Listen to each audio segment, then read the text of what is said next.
मित्रों, एक बार एक बिजनेसमैन एक बहुत बड़ा फैक्ट्री खोलने के लिए गांव की तरफ आता है। गांव की तरफ जब जाता है तो फिर मतलब देखता है क्या कि रास्ते में एक नदी पड़ती है।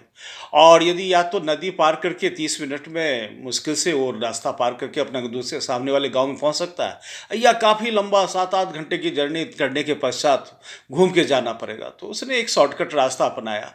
एक नाव वाला था जिसपे एक तरफ नाविक था, नाव खेलने वाला। और फिर बाद में उससे बोलता है कि हमें उस पार जाना है, तो वो तैयार हो जाता है। वो उसका काम ही यही था कि एक पार से एक किनारे से दूसरे किनारे पहुंचाना। तो वो बिजनेसमैन उस पर बैठ जाता है। बैठने के बाद में जब नाव में खेलने लगता है, चलाने लगता है, तो फिर बाद में वो बिजनेसमैन बोलता है कि क्या तुम जानते हो हमें, हम कौन हैं? तो नाविक बोला कि नहीं, हम तो नहीं जानते हैं। क्या तुम अखबार वगैरह नहीं पढ़ते हो? एक दिन ये लगभग प्रत्येक दिन तो मेरा फोटो छपता है इसमें। मैं बहुत ही धनी का संभ्रांत हूँ, इस तरीके से वो अपने आप का परिचय देता है। तो नाविक बोलता है कि देखिए, मैं तो पढ़ा लिखा नहीं हूँ, और ना इस तरीके का, मैं तो पढ़ाई वढ़ाई सब छोड़ दिया था बचपन में ही। और अर्थोपार्जन के लिए, पेट भरने के लिए नाविक का काम करने जा रहा हूँ बचपन से ही।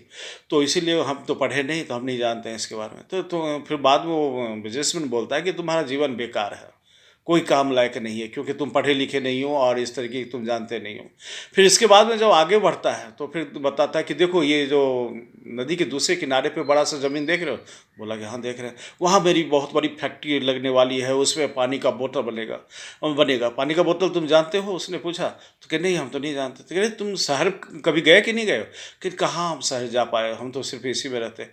तो फिर बोला कि जो देखो, तुम्हारा जीवन तो बहुत ही बेकार है, कोई लायक नहीं है। इससे क्या फ़ायदा है ऐसे जीवन से? क्योंकि ना तुम शहर गए हो, ना पानी की बोतल जानते हो, ना इस तरह के शहर देखे हो। इस तरह की बातें हुई। ये सब क्या हुआ कि ये सब बात करते करने के क्रम में वो जो नाविक था उसका मन में ये बातें घूमने लगी तो ध्यान थोड़ा सा विचलन हो गया। जब विचलित हो गया तो अचानक नाव जो है एक बड़े से पत्थर से टकरा जाती है। टकराने के बाद उसमें पानी भरने लग जाता है।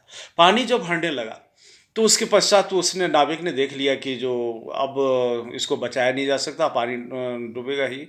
पानी इसमें भर जाएगा और डूब जाएगा, और साथ में वहाँ पे बहुत गहरा पानी भी था। तो नाविक ने बोला कि आप तैरना जानते कि नहीं जानते? तो बोला कैसी बात करते हो? तो कि नहीं, ये नाव इस तरीके से डूबने वाला है। तो फिर हाथ जोड़ने लगा कि अरे भाई, हमको बचा लो। तो कह दिया, अब तो आपका जीवन व्यर्थ है, और आप तैरना नहीं जानते तो आपको बचाना बहुत मुश्किल है। कि फिर वो विनती करने लगा वो सेठ जो है उस नाविक से, कि कैसे भी मेरे जान की रक्षा कर दो।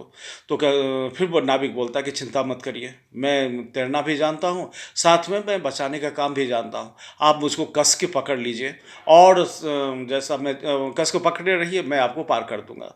ऐसा ही हुआ। ये नाविक बाहर निकला, वो कस के पकड़ा, फिर दूसरे किनारे पे आ गया। तो मित्रों, इससे बहुत बड़ी सीख ये मिलती है कि जो कभी भी किसी का उपहास नहीं उड़ाना चाहिए किसी भी परिस्थिति में।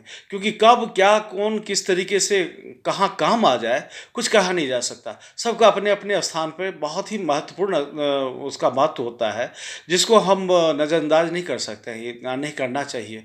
और सब इसीलिए कब किसकी ज़रूरत आपको पड़ सकती है। तो ये बहुत ही, इससे बड़ी सीख यही मिलती है कि जो हम उपहास किसी व्यक्ति का ना उड़ावें, और ना किसी व्यक्ति को कोसने लगे कि जो तुम्हारा जीवन व्यर्थ है, या तुम कुछ नहीं जानते हो, इस तरह की बातें। क्योंकि सब में कुछ ना कुछ एक विशेषता होती है, गुण होती है, और वो समय पे वो बहुत बड़ा काम आ जा सकता है। धन्यवाद।